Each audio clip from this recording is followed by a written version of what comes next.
Shalom Obracha, nous poursuivons aujourd'hui avec la deuxième Mishnah du sixième Pérec. La Mishnah nous enseigne que la Syrie avait un statut particulier par rapport à la Shemitah. Dans la Syrie, nous avons ce qu'on appelle Aram Naharaim et Aram Tsova, nous explique le Barthénoura. C'est-à-dire que David Amelech avait conquis une partie de la Syrie. Cette conquête était ce qu'on appelle Kibush Yachid, c'est-à-dire la conquête d'un particulier. Et donc, la Syrie n'avait pas le même statut que Eretz Israël, n'avait pas la Kedusha de Eretz Israël par rapport à tous les dinim de la Torah. Mais il y a certaines choses que les Chachamim avaient fixées comme étant comme Eretz Israël. La raison pour laquelle, lorsque David Amelech avait conquis la Syrie, Aram Naharaim et Aram Tsova, c'est-à-dire des deux côtés du Prat, du fleuve, c'est parce que, d'après certains, nous avons une marloquette, d'après certains, c'est que il n'avait pas terminé la conquête de tout Eretz Israël avant de conquérir la Syrie, et donc c'est pour cela qu'elle a un statut différent, ou alors c'est parce que tout le peuple n'était pas avec lui pendant cette guerre. Et donc, puisque ce n'était pas pour tout le peuple, c'est un peu pour lui-même que David Amelech a voulu agrandir ses frontières, donc c'est pour cela que les Chachamim ont donné à la Syrie un statut particulier. Donc quel est le din? Osim betalouch besouria, c'est-à-dire en Syrie, on peut, osim betalouch, c'est-à-dire on peut travailler, non pas la terre, mais les fruits qui ont été détachés de la terre. C'est-à-dire on pourra faire des melachot qui, normalement, en Eretz Israël, sont aussi interdites.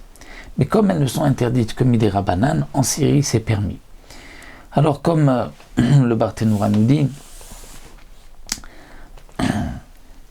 il y a des melachot qui sont bemechoubar, lorsque c'est rattaché au sol, comme couper la récolte, ramasser donc les fruits, cueillir les fruits des arbres. Ça, c'est une melacha qui est bemechoubar.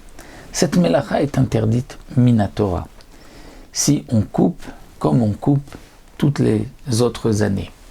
Il faut, pour pouvoir couper des fruits pendant la Shemitah, les couper d'une certaine manière, avec un changement, une autre, pas la même quantité.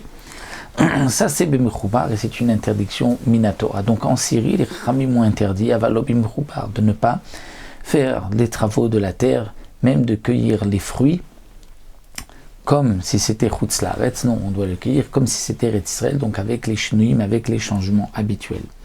Mais ce qui est talouche, c'est-à-dire ce qui est détaché, et que l'on va, par exemple, dans le talouche, on va écraser la récolte, on va vanner la récolte, tout ceci n'est interdit en Eretz Israël que midei Rabbanan avec la récolte de la Shemitah, lorsqu'on le fait comme on le fait toutes les autres années.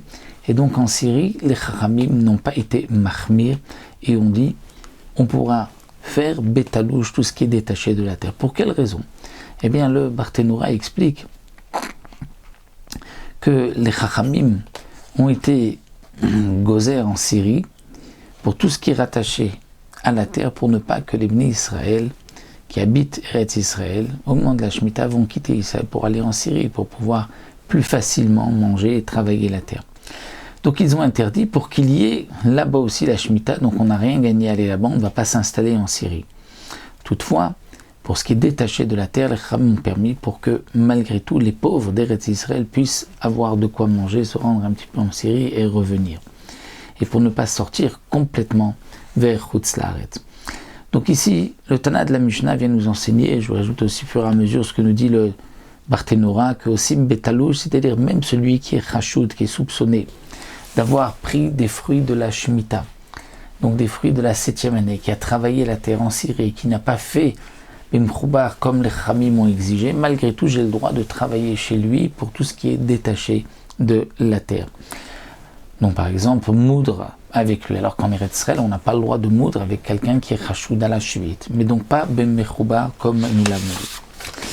Dashin, donc la Mishnah vient expliquer, Dashin, on a le droit d'écraser la récolte, Vézorid, on a le droit de vanner, c'est-à-dire de lancer toute la récolte avec une fourche vers le ciel lorsqu'il y a du vent pour que toute la paille et les écorces s'envolent et le blé va retomber.